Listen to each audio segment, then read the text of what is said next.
Latest updates ఎప్పటికప్పుడు పొందడానికి big TV WhatsApp channel follow అవ్వండి. లింక్ డిస్క్రిప్షన్ లో ఉంది. పోలీసు వాళ్ళు అదేదో నోట్లో పెట్టి చెక్ చేస్తారే బ్రీత్ అనలైజర్ దేనికి? మందు తాగారో లేదా ఎంత రికార్డ్ అన్నది చెక్ చేస్తాం. వాడిని అడిగారు, నేను తాగలేదన్నాడు. అయితే నోరు తెరన్నారు, నోరు తెరవట్లేదు అంటే ఏంటి దాని అర్థం? తాగాడు. నువ్వు అన్ని మతాలు సమానం అన్నాను నిరూపించాలిగా. మరి చిచ్చి పడతా అంటే ఎలాగా? అది నేనంటుంది నిన్ను కాదు కాదు, కదా. వాళ్ళనే.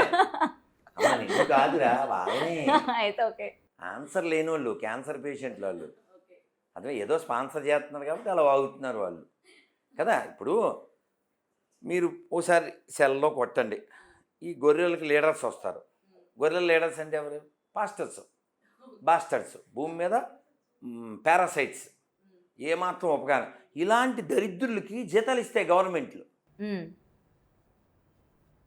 ఇప్పుడు పూజారి ఉన్నాడండి, ఆశీర్వచనం ఏం చేస్తాడు? శతమానం భవతి శతాయుష్ పురుషేంద్రియం ఆయుష్యేవేంద్రియే తిష్టతి. ఏంటి 100 ఏళ్ళు ఉండాలి, ఆరోగ్యంగా ఉండాలి, ఇది కదా దీవించడం, అవునా? మరి పాస్టర్ దీవించాలంటే ఏం దీవిస్తాడు? సర్వేజన సుగుణ భవంతులు అంటే నేను దీవిస్తారా? మా వాడి నామమున అంటాడు, అవునా? మీకు తెలుసుగా ఇలా కామెడీ పీసులు ఇవన్నీ. ఎంత కామెడీ పీసులు అంటే, మొన్న ఈ మధ్య ఒక వీడియో, నాకు కనబడుతుంది, నా కిడ్నీ కనబడుతుంది అంటాడు. కిడ్నీ కనపడడం ఏంటి? కిడ్నీలో రాళ్ళు. సారీ, కిడ్నీలో రాళ్ళు కనపడుతున్నాయి.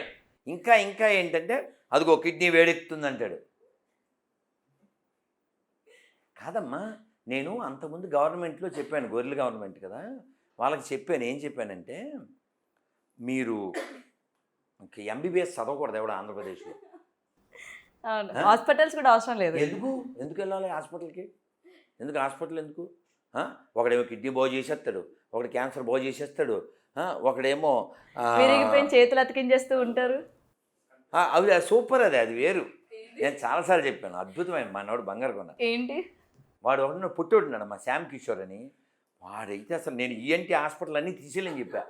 ENT hospital waste. ఎందుకంటే అతను హైదరాబాద్లో ఉండి వీడియో కాల్లో ఏలూరులో ఉండే ముసలావిడికి, అమ్మ చెప్పు, ఏం పేరు ఆవిడ పేరు? అన్నమ్మ. అన్నమ్మ గారికి ఏంటి సమస్య? 40 ఏళ్ళుగా వినపట్టలేదు, చెవుల సమస్య. ఆ వెనకాల బ్లాక్ చున్నీ అమ్మాయి, రా అన్నమ్మ గారి చెవుల మీద చేతులే అన్న. చెవులు వేసిన తర్వాత ఆడేదో ఆ శరబా అని షర్బత్ ఏదో తిప్పిన తర్వాత ఇప్పుడు చేతులు తీసేయి, in the name of peace అన్నాడు. వినపడుతుంది ఆయా అంటాడు. అదండి. కానీ నాకు తెలియగలుగుతున్నాను, వీడు వీడియో కాల్లో ప్రే చేస్తే 40 ఏళ్ళ నుంచి వినపడిన ఆవిడికి వినపడిపోతే ఈ ఈఎన్టీ వాళ్ళందరూ ఇంకెరగటికి వెళ్ళాల్సిందేగా. దేనికంటున్నా ఈ చదువులు? ఇంకో జోక్ చెప్పనా, హైయెస్ట్ జోక్ చెప్పనా? కిడ్నీలు బాగు చేస్తారా? కిడ్నీలో రాళ్ళు వచ్చేస్తుంటే వీళ్ళందరికంటే హైలైట్ ఆడు ప్రవీణ్ గడ నడవనప్పుడు ఎవరు, నేను నీకు పరిగెడదామని ఉందా అంటాడు. నడుద్దామని ఉందా అండో ప్రతి ఓడిని పరిగెట్టిచ్చేవే. ఈడెవడు అంత పొడుగున్నాడు. ఏమైంది మీకు? మా తూర్పుగోదావరి జిల్లా. ఏమైంది? నేను 2 అంతస్తుల నుంచి పడిపోయాను. ఒక అంతస్తు కూడా కాదు, 2 అంతస్తులు పడిపోతే ఏమైంది? ఎముకలు పట్మని ఇరిగిపోయినాయి. ఎలా ఇరిగిపోయినాయి? పట్మని ఇరిగిపోతే రాత్రి ఇక్కడికి వచ్చాను, ప్రేయర్ చేశారు, పొద్దున్నకి అతుక్కుపోయినాయి. వెంటనే వెనకాల మేము వస్తుంది, అరేహా అది వస్తుంది. ఇప్పుడు ఎలా ఉంది? పరిగెడదాం ఉంది. అదే పరిగెడదాం అని ఈ ర్యాంప్ మీద పరిగెడతాడు ఈడు. వెనకాల సాంగ్ ఏంటి తెలుసా? చెరుకు తోటలో చేటల బియ్యం దువ్విచ్చి వెనకాల సాంగ్ ఇది. అసలు అది కాదు, ఎముకలు ఇరిగిపోతే అతుక్కుపోయి కిడ్నీలో రాళ్ళు బయటకు వచ్చేసి ఇంత పవర్ఫుల్ కదా, ఎయిడ్స్ బాగు చేసేస్తారు. ఇంకా గొప్పది ఏంటంటే, ఓ ముసలావిడ పాడిందిరా పాట, నాకు రాదు. ఏది సార్? ముసలావిడ భలే పాడిందిరా. అంటే అసలు పాట పాడకూడదుగా.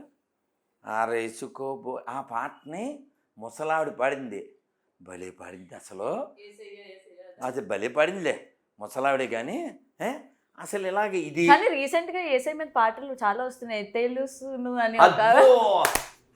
అసలు ఆంటీ ఏంటి అసలు ఓ రేంజ్లో ఉంది, మామూలు కదా.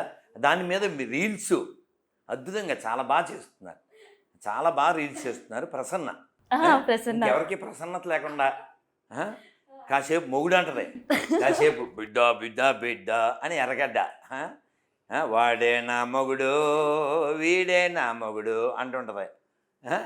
సో ఇక్కడ పాయింట్ ఏమిటంటే, అమ్మ ఇన్ని రోగాలు తగ్గించేస్తారు కదా, పెద్ద పెద్ద రోగాలు తగ్గించేస్తారు, క్యాన్సర్లు, ఎయిడ్స్లు. కొన్ని ఇళ్లల్లో అయితే దోమలు రాకుండా ప్రే చేసి దోమలు రాకుండా, బొద్దింకలు రాకుండా, ఎలకలు రాకుండా. ఆయన దేవుడా లేకపోతే ఆడు ఏంటండి? పారిశుద్ధ కార్మికుడు. పరిశుద్ధ గ్రంథం పారిశుద్ధ కార్మికం, ఇదే టైటిల్ మన వీడియోకే. పరిశుద్ధ గ్రంథం పారిశుద్ధ కార్మికుడు, ఆడు పారిశుద్ధ కార్మికుడు, వాడు వాళ్ళ గాడ్డు. ఇంకంతకని ఇది ఎలకల్లో దోమలు అన్నింటినీ తరుముతుంటాడు. సరే, విషయం ఏంటంటే ఇంత పెద్ద పెద్ద రోగాలు తగ్గిస్తారు కదా వాడు, వాళ్ళ గాడ్డు.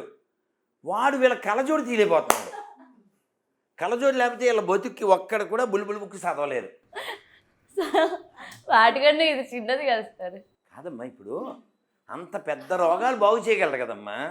నువ్వు బుల్లెట్ నడపగలవు, స్కూటీ ఇస్తేనే గుద్దేసావు అని, నీకు బుల్లెట్ రాదని మాకు అర్థమైపోయిందిగా. సో కాబట్టి ఇదంతా ఓన్లీ హంబక్కు.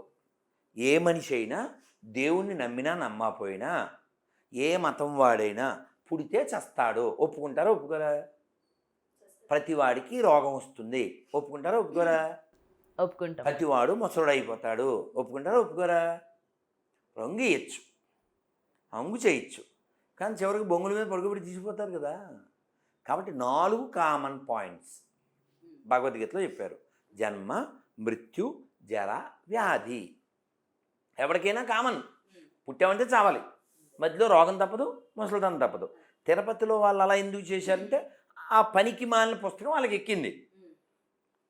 నేను కింద కామెంట్లు పెట్టాను, తిరుపతిలో పౌరుషం ఉన్న హిందువులారా, ఆ శాంతాక్లాజ్ అనే దరిద్రం బైబిల్లో లేదు, క్రిస్మస్ గురించి బైబిల్లో లేదు, డిసెంబర్ 25 గురించి బైబిల్లో లేదు, ఆడు పుట్టినట్టు ఎవిడెన్స్ లేదు. ఎవిడెన్స్ లేని, ఎథిక్స్ లేని, ఎపిక్స్ లేని దరిద్రం మనకెందుకు? నిరసన తెలపాలి అనుకుంటే, నేను ఇప్పుడు తిరుపతిలో లేను కదా, మరి హైదరాబాద్లో ఉన్నా కాబట్టి ఆ శాంతాక్లాజ్ అనే దరిద్రాన్ని, ఆ జోకర్ గాడి డ్రెస్ని అన్నమయ్య ముందు తగలెట్టండి అని చెప్పాను.